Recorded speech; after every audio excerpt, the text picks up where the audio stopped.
You know, sometimes the biggest answers come from the smallest places. We're talking about a groundbreaking experiment, one that took over 10 years and $16 million to pull off.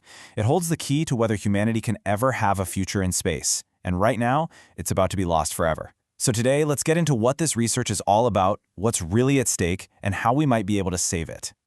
I mean, it's the ultimate question, right? Can we actually do it? Can we become an interplanetary species?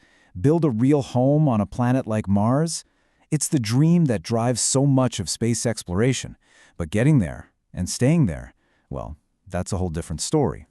Because the path to that incredible future, it doesn't start with some giant leap for mankind. No, it starts much, much smaller. It starts with a tiny group of pioneers, 40 female mice, who took a journey that could literally change everything for us. Okay, so think about it. If we're serious about settling new worlds, we can't just be tourists. We have to live there. We have to build communities. And the most fundamental, most essential part of any species surviving is having kids. So figuring out if we can reproduce in space isn't just some interesting science project. It is the key to our long-term survival out there. And what's so cool about this research is that it's not just about space. By pushing biology to its limits in an extreme environment like microgravity, we learn incredible things that can help us right back here on Earth. We're talking about new insights into fertility, into genetics, into reproductive health for everyone. It's a total win-win. So what exactly was this mission?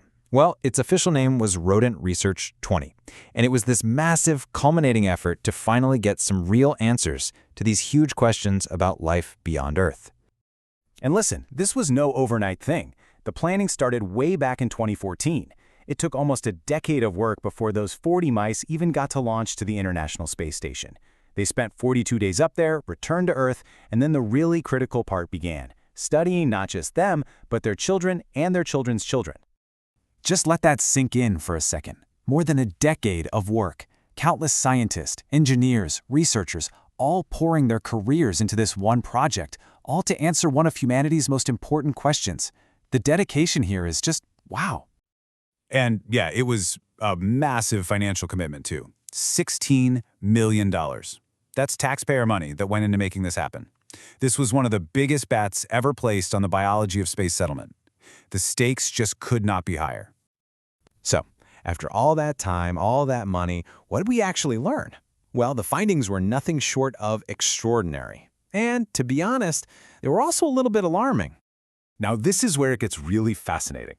The direct children of the mice who went to space, we'll call them the F1 generation, they seemed totally fine, no major issues. But then, when they had kids, the grandchildren, or F2 generation, that's when scientists saw some really significant changes in their physical traits.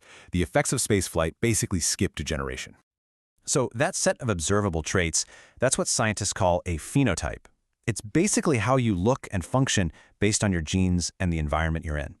And what the researchers saw was a clear change in the grandchildren's phenotype, and it all traced back to their grandmother's time in space. The implication here is absolutely profound. It suggests that long-term exposure to space, all that microgravity and radiation, could have hidden effects. It might not show up in our kids, but it could alter our genetic expression in our grandkids and generations beyond. This is a game-changing discovery we simply cannot afford to ignore.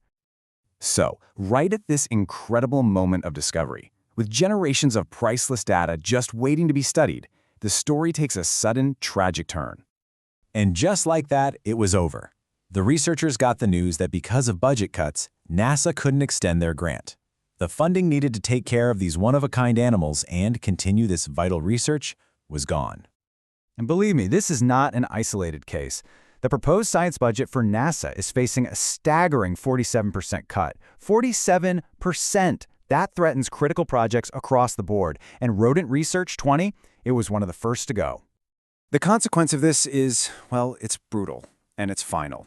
Without money to maintain the colony, this entire irreplaceable family line of space pioneers, the original travelers, their kids, their grandkids, and all their future potential, they have to be euthanized.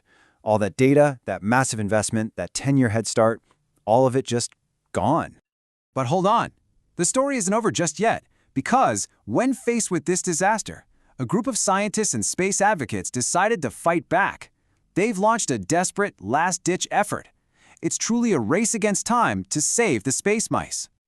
Dr. Alex Leyendecker, who's leading the rescue effort, really put it perfectly. He said, this isn't just about saving some mice, it's about saving a decade of progress for our entire species. Think about it. We paid for the mission to get the data, and now we're about to throw away the results right at the finish line. The organization that's coordinating this whole grassroots campaign is the Advanced Space Life Research Institute, or ASRI for short. They're a nonprofit, they're dedicated to exactly this kind of science, and they've really stepped up to try and rally public support to save this research. So how can this actually be saved? Well, it all comes down to us, and there are 3 really simple things anyone can do. First, visit the official website, asri.space. Second, if you can, contribute. And third, and this is just as important, share this story. Let people know what's happening. Spreading the word is absolutely critical. And to show their appreciation, the campaign has some really cool incentives. For one, all U.S. donations are tax-deductible. You can also get some limited edition merch, special access to future events, and this is my personal favorite, if you contribute enough, you can actually get to officially name one of these amazing space pioneers. When you boil it all down, this is the choice in front of us.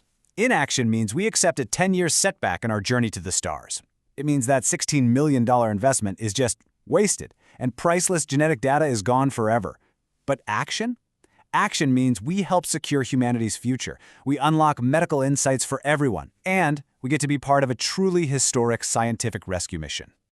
Look, our future in space is literally at a crossroads. A massive public investment brought us right to the edge of a monumental discovery, but now we risk throwing it all away at the very last second.